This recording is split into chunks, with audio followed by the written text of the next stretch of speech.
Nakusalimia tena mtazamaji wangu, karibu tena katika fundisho letu la leo. Na vile vile siku hii ya leo nimekuandalia fundisho maalum ambalo kichwa chake kinasema jinsi ya kumsaidia mtu aliyeathiriwa na viongozi wa uongo kupona kiroho. Na kama kawaida, kabla hatujaingia katika somo hili au fundisho hili, ni vizuri tuangalie fundisho ambalo tulikuwa tumejifunza hapo awali ili tuweze kujua yale ambayo tulijifunza. Na kichwa chake kilikuwa ni jinsi ya kutambua viongozi wa uongo ndani ya kanisa na jinsi ya kulilinda kundi. Tulikuwa na sehemu mbili, na katika sehemu ya kwanza haya ndio tuliyoweza kujifunza. Tulijifunza kwamba hawa viongozi wa uongo wanafundisha mafundisho yasiyo sahihi. Vile vile tukasoma ya kwamba au tukajifunza ya kwamba wanatawaliwa na tamaa ya fedha. Vile vile tukasoma ya kwamba hawazai matunda ya Roho. Wanataka kudhibiti watu. Hawakubali kusahihishwa. Wanatumia ishara na miujiza kuwadanganya watu. Vile vile wanainua nafsi zao badala ya Kristo. Hawana upendo wa kweli. Wanaishi maisha ya siri ya dhambi. Na vile vile wanapotosha watu taratibu. Na katika sehemu ya pili ambayo ilikuwa inasema jinsi ya kulilinda kundi, ambalo ni kanisa, tulijifunza ya kwamba ni vizuri kufundisha neno la Mungu kwa usahihi. Ni vizuri kufundisha watu kutambua ukweli. Ni vizuri kuweka mfumo wa uwajibikaji. Ni vizuri kuhimiza maombi na uongozi wa Roho Mtakatifu. Ni vizuri kuchunga kundi kwa makini. Ni vizuri kukemea ili kurekebisha kwa ujasiri. Na vile vile ni vizuri mtu kutovutwa na sifa za nje. Hayo ndio tuliyokuwa tumejifunza katika fundisho la hapo awali. Na nataka saa hii wakati huu tuingie katika fundisho letu la siku ya leo ambalo tumesema kichwa chake ni jinsi ya kumsaidia mtu aliyeathiriwa na viongozi wa uongo kupona kiroho. Na tunaona ya kwamba watu wengi wamejeruhiwa na uzoefu mbaya chini ya viongozi wa uongo.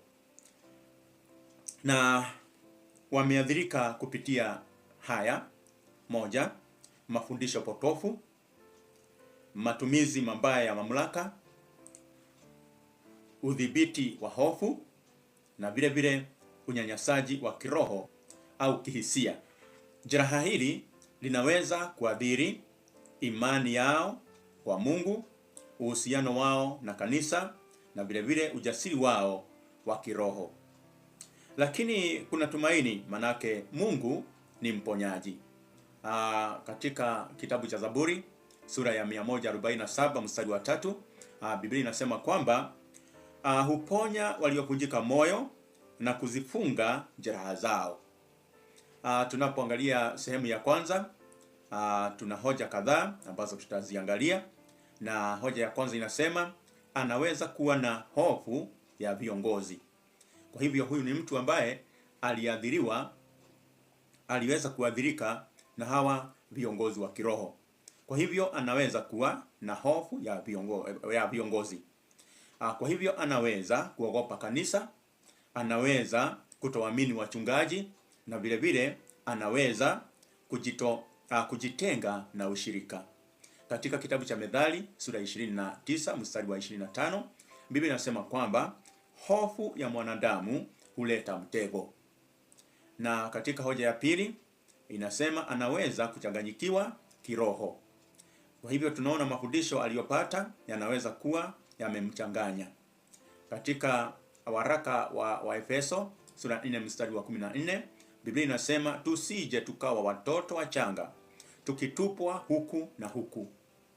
Na katika hoja ya tatu inasema anaweza kuwa na hasira au maumivu. Hasira hii ni dhidi ya viongozi, dhidi ya kanisa, na vile vile dhidi ya Mungu. Katika hoja ya 4 anaweza kujilaumu. Wengine hujiona walidanganyika, wengine wakajiona walikosa heshima, na wengine wakajiona na wengine wakawa wanajilaumu kupita kiasi. Tunapoingia katika sehemu ya pili, ambayo inasema hatua za kumsaidia kupona. Katika hoja ya kwanza inasema msikilize kwa huruma. Kwa hivyo usimkatishe na usimhukumu.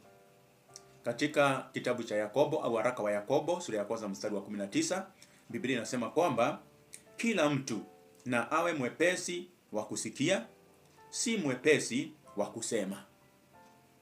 Fundisho ambalo tunalipata hapa ni kwamba kusikiliza ni hatua ya kwanza ya uponyaji.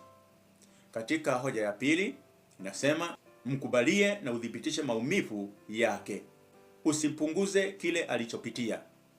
Katika waraka wa Warumi sura ya 12 mstari wa 15, Biblia inasema kwamba furahini pamoja na wafurahio, lieni pamoja na waliao. Katika hoja ya tatu inasema msaidie kutenganisha Mungu na watu. Watu walimkosea, lakini Mungu si kama wao.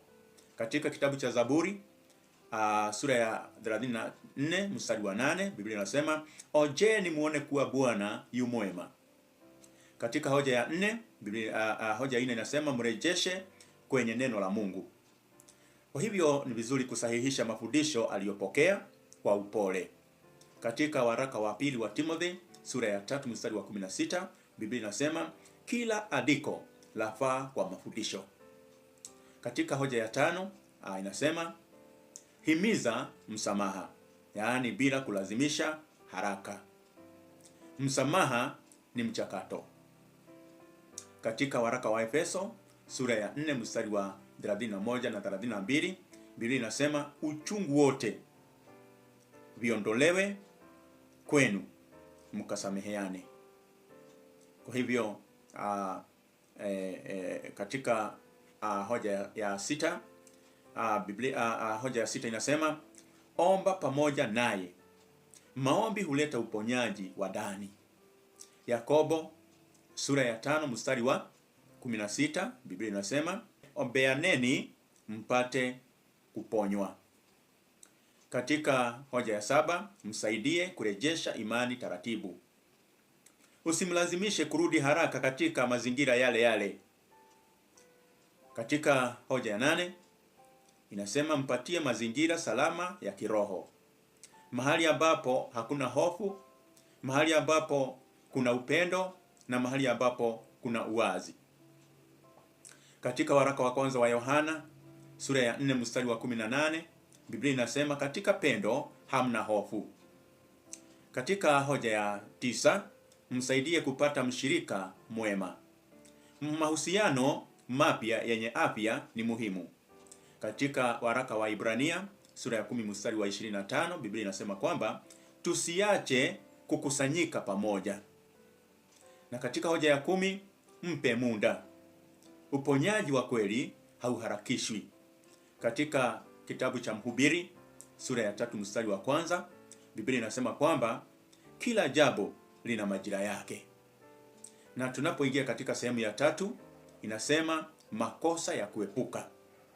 Ni vizuri kuepuka kumhukumu au kumlaumu. Ni vizuri kuepuka kumlazimisha kusamehe haraka. Ni vizuri kuepuka kupuuza maumivu yake. Na ni vizuri kuepuka kutetea uongo uliomuumiza. Tuangalie ishara za uponyaji kuanza. Jinsi anavyoweza kuonyesha uponyaji wake. Jambo la kwanza ni kuanza kufunguka. Jambo la pili ni kuona kwamba hofu yake imeanza kupungua. Jambo la tatu ni kuona ya kwamba ameanza tena kusoma neno. Jambo la 4 ni kuona ya kwamba ameanza kuamini tena. Na jambo la 5 ni kuona kwamba ameanza kusamehe. Na tunapoelekea kufika ukingoni ni kwamba tunaweza kusema mtu aliyejeruhiwa anaweza kurejeshwa. Vile vile Mungu bado anaweza kuponya moyo wake, anaweza kurejesha imani yake, na vile vile anaweza kumrudisha katika kusudi lake. Kitabu cha Yoeli sura ya 2 mstari wa 25, Biblia inasema kwamba nami nitawarudishia hiyo miaka iliyoliwa na nzige, tunapomaliza, ni vizuri kujua kwamba Mungu huponya waliovunjika moyo. Na kwa hivyo, kwa hayo ndiyo tuliyokuwa nayo siku ya leo, ambayo ni fundisho muhimu sana kwa mshiriki pale kanisani aliyeumizwa na kiongozi wa uongo. Ni vizuri kujua jinsi ambavyo tunaweza kumrejesha katika kundi la Kristo. Kwa hivyo, kama wewe ni kiongozi, kama wewe ni mshiriki au mshirika wa kanisa, na unajua mtu ambaye ameumia kiroho, ambaye ni mshirika wako, ambaye pengine aliumia au aliumizwa na kiongozi ambaye alikuwa ni kiongozi wa uongo, ambaye hakuwa kiongozi wa kweli, ni vizuri kutumia mbinu hizi ili kuweza kumrejesha katika kundi la Kristo. Kwa hayo, na kutakia kila laheri. Mungu wetu akubariki na kutendee mema. Shalom.